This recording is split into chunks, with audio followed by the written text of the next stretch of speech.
Shalom saudaraku, apa kabarmu saat ini? Selamat hari Sabat. Tuhan kiranya memberkati saudara yang ada di Redlands Indonesia Seventh-day Adventist Fellowship yang mempercayakan saya untuk membagikan berkat Tuhan lewat kebenaran firman Tuhan dari pelajaran Sekolah Sabat, pelajaran yang keempat. Saudaraku, sebelum kita lebih lanjut, saya berterima kasih banyak kepada pelayan Tuhan, pendeta jemaat yang ada di Redlands yang boleh mempercayakan saya untuk membahas pelajaran Sekolah Sabat, bahkan pimpinan-pimpinan jemaat yang boleh mengundang saya untuk menyampaikan firman Tuhan ini. Terima kasih banyak kepada pendeta Sangari, bahkan semua tim yang ada yang sudah mengatur acara ini sedemikian rupa. Saudara-saudara, saya juga ingin memperkenalkan diri saya, karena pastinya saudara akan bertanya-tanya, siapa yang sedang membahas pelajaran Sekolah Sabat? Oke, nama saya Pendeta Jimmy Mumak. Saya pelayanan di wilayah pelayanan Conference Kota Manado dan Provinsi Maluku Utara. Saya sudah melayani di jemaat kurang lebih 15 tahun dan saat ini saya sedang melayani di dua jemaat, Jemaat Prisma Manado dan juga Jemaat Agape Pomoro. Dan saudaraku, saya sudah berkeluarga, memiliki seorang istri yang bernama Evi Kaunang dan juga memiliki dua orang anak. Yang pertama wanita dan yang kedua perempuan. Jadi dua-dua cewek, saudara. Namun saudaraku, mari kita tinggalkan sejenak perkenalan singkat ini.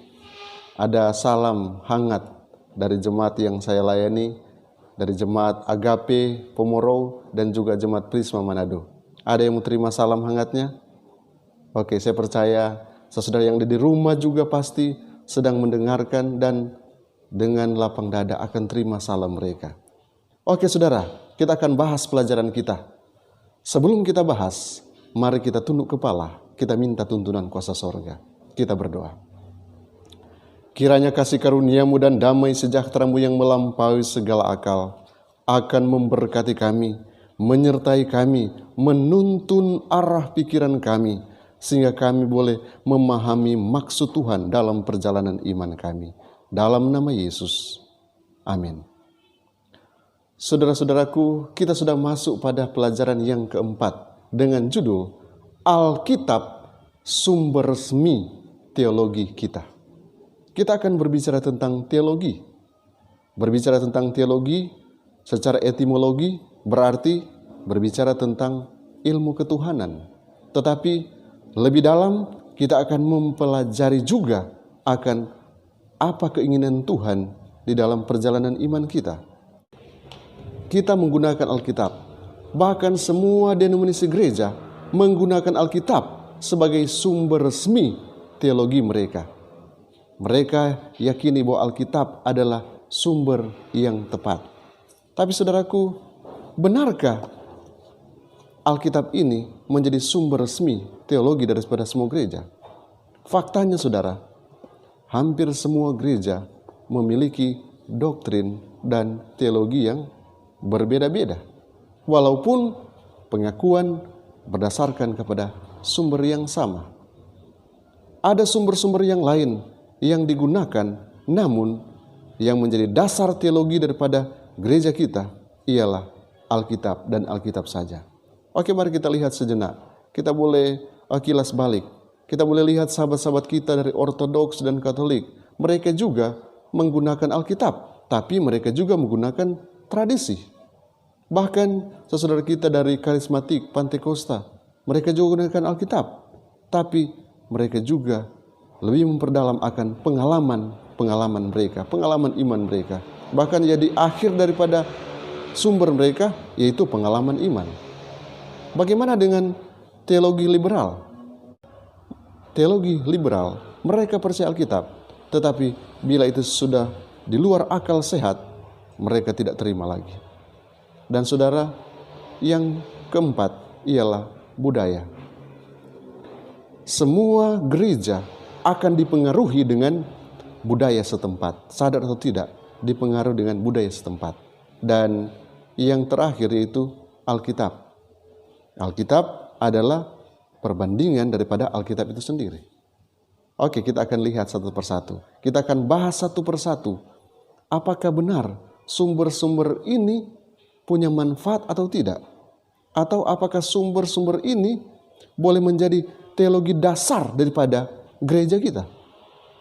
Yang pertama, kita akan bahas tentang tradisi. Oke, kita akan bahas tentang tradisi.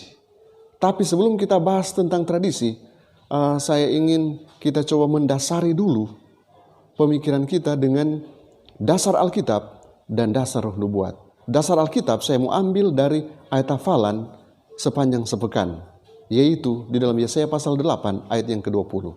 Firman Tuhan berkata begini, "Carilah pengajaran dan kesaksian. Siapa yang tidak berbicara sesuai dengan perkataan itu, maka baginya tidak terbit fajar." Oke, itu dasar yang pertama. Kemudian dasar yang kedua, kita akan gunakan dasar Ellen G. White. Ellen G. White katakan di dalam majalah Science of the Times, 21 Maret tahun 1906, dia katakan begini, "The Bible must be studied prayerfully and with reverence." Alkitab harus dipelajari dengan penuh doa dan rasa hormat. Kemudian, dia lebih lanjut katakan, Alkitab adalah dasar daripada segala sesuatu. Dan Alkitab menjelaskan akan Alkitab itu sendiri. Alkitab hanya boleh dibandingkan dengan Alkitab itu sendiri. Nah, saudaraku, mari kita masuk pada pelajaran kita. Poin yang pertama yang akan kita bahas yaitu tradisi. Apakah tradisi ini baik? Saudara, ketika saudara mempelajari sejarah, saudara pasti akan bertemu dengan tradisi. Kita akan tahu sejarah kita. Dimanapun kita tinggal, kita tahu, oh bicara tentang tradisi, kita akan mulai belajar asal-usul kita dari mana. Kolose pasal 2 ayat 8 katakan, "Hati-hatilah supaya jangan ada yang menawan kamu dengan filsafatnya yang kosong dan palsu, menurut ajaran turun-temurun dan roh-roh dunia, tetapi tidak menurut Kristus." Ajaran turun-temurun, ini satu frase dalam bahasa Indonesia, tapi dalam bahasa Inggris cuma satu kata, yaitu tradition. Alkitab dalam versi King James hanya menggunakan tradition, tapi dalam bahasa Indonesia gunakan satu frase, ajaran turun-temurun. Saudara, ada praktek turun-temurun atau ajaran yang salah yang dimasukkan ke dalam gereja yang tidak sesuai dengan Alkitab. Oleh karena itu, ketika kita mempelajari akan tradisi, kita perlu sandingkan dengan Alkitab. Kita perlu bandingkan dengan Alkitab. Bahkan kita perlu taruh di atas tradisi, yaitu Alkitab. Jangan salah saudara, di zaman Yesus orang-orang Yahudi, ahli-ahli Taurat, mereka kemudian coba mengangkat tradisi di atas daripada kebenaran Alkitab. Tidak heran, Yesus mengecam mereka dengan berkata, "Perintah Allah kamu abaikan untuk berpegang pada adat istiadat manusia." Sekali lagi, ada satu frase di ayat ini yang dalam bahasa Inggris hanya satu ayat itu, satu kata, yaitu tradition. Dia gunakan di sini adat istiadat. Jadi sudah ada dua frase, adat istiadat dan juga ajaran turun-temurun. Diterjemahkan sebagai tradition. Tradisi. Sekarang, apakah ada tradisi yang mempengaruhi ajaran gereja? Saudara, yang berbahaya, kita lebih mengangkat tinggi tradisi ketimbang ajaran Alkitab. Jangan-jangan Yesus akan kecam kita seperti ahli Taurat dan orang-orang Farisi oleh karena lebih mengangkat tradisi ketimbang Alkitab. Saudaraku, ada contoh-contoh Alkitab. Orang-orang Israel, mereka merayakan Hari Raya Purim. Ini tradisi yang mereka coba hidupkan karena mereka memperingati akan pembebasan mereka. Di Amerika juga ada perayaan Pilgrim Father. Mungkin bukan Pilgrim Father-nya yang dirayakan, tapi yang dikenal dengan Thanksgiving. Ini sejarahnya mulai dari Inggris, dari kaum Puritan. Pure artinya murni. mereka tidak mau dipimpin oleh bishop, sehingga mereka kemudian pergi mencari dunia baru. Dan mereka katakan Amerika ini dunia baru. Mereka bersama-sama dengan penduduk asli di sana, dan kemudian muncul in Thanksgiving. Poin selanjutnya yaitu pengalaman. Apakah pengalaman juga adalah sumber daripada teologi kita? Saudaraku yang terkasih dalam Tuhan, Galatia pasal 4 ayat 15, Rasul Paulus katakan, betapa bahagianya kamu pada waktu itu, dan sekarang di manakah bahagiamu itu? Karena aku dapat bersaksi tentang kamu, bahwa jika mungkin kamu telah mencungkil matamu dan memberikannya kepadaku. Rasul Paulus katakan, bersaksi tentang kamu. Berbicara tentang bersaksi itu berarti bicara tentang pengalaman.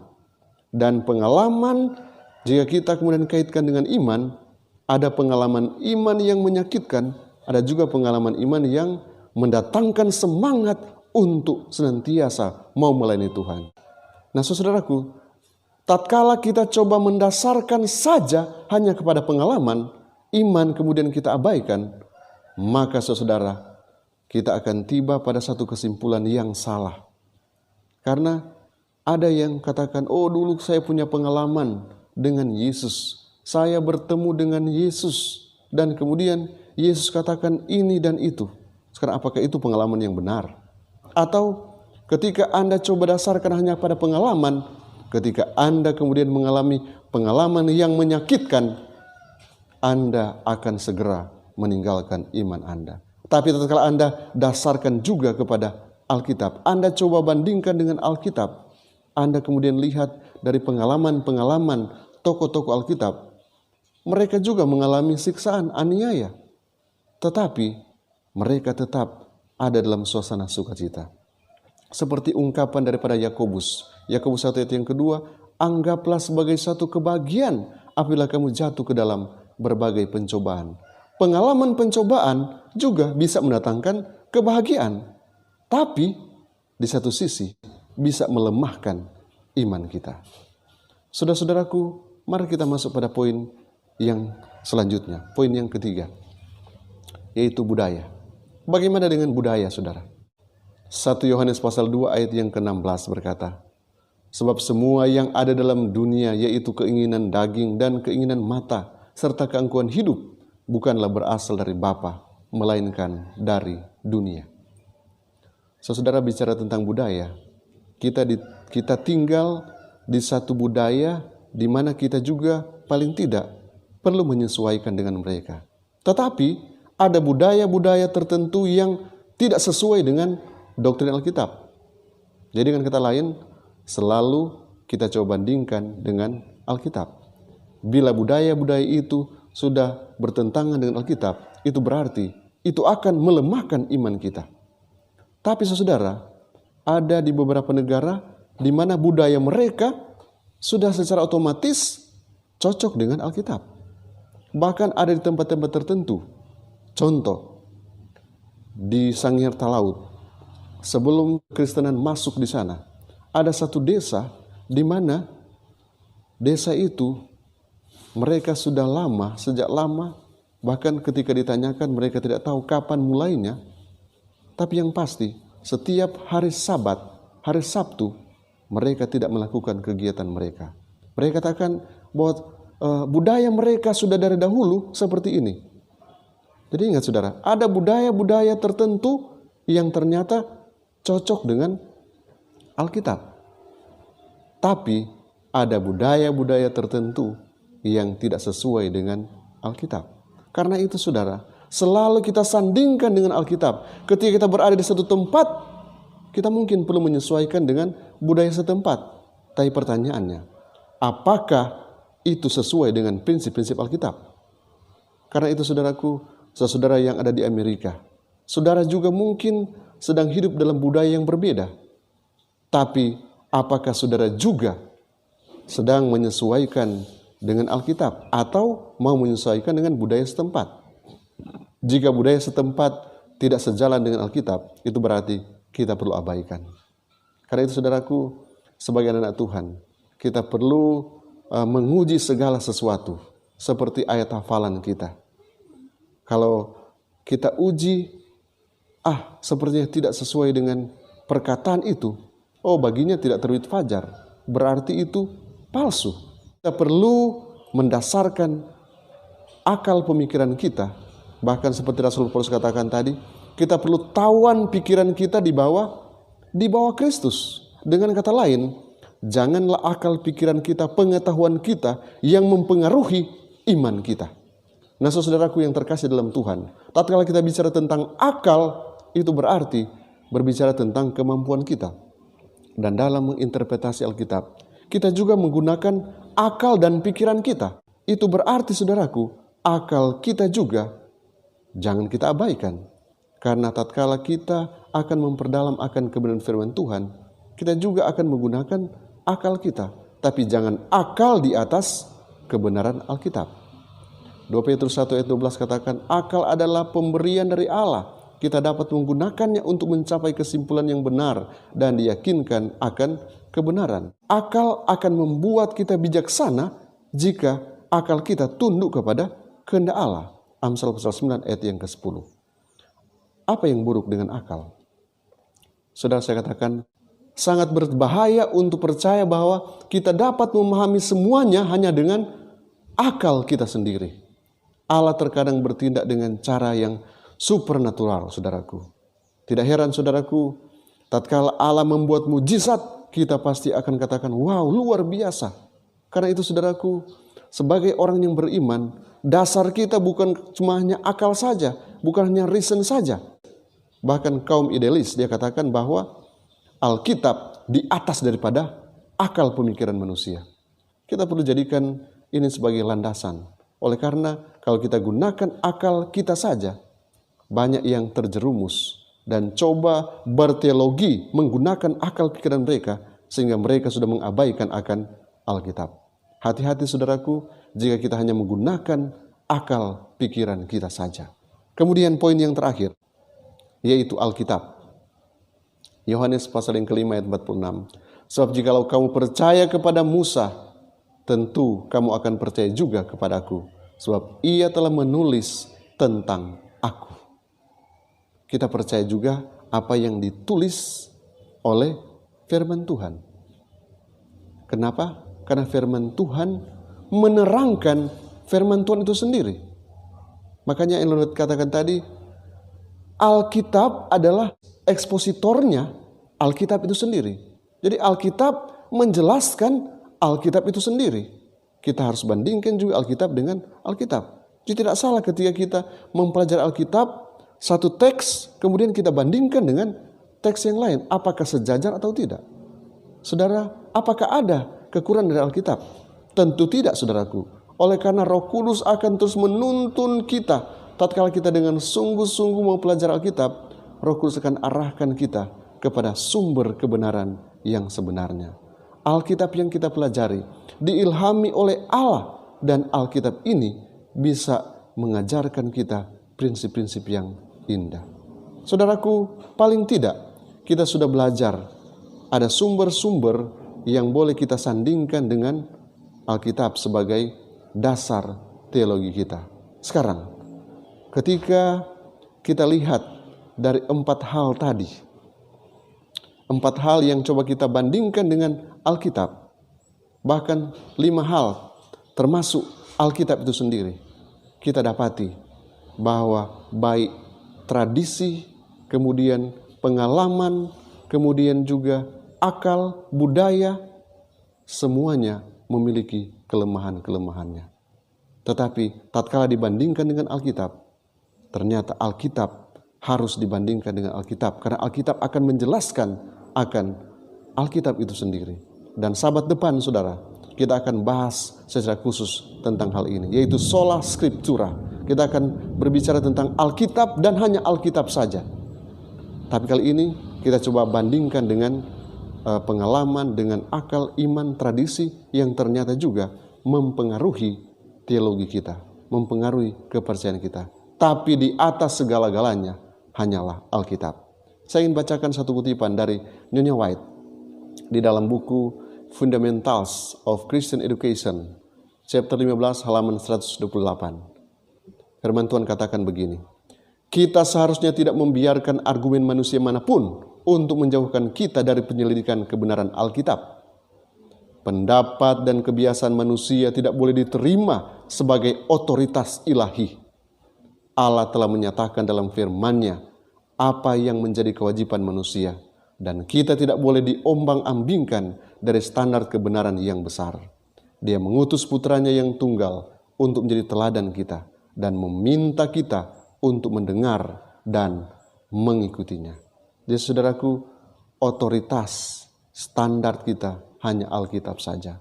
Yang lain itu mungkin hanya hal yang kedua. Boleh kita gunakan bila masih sejalan dengan Alkitab, tapi kalau sudah tidak sejalan dengan Alkitab, kita tolak.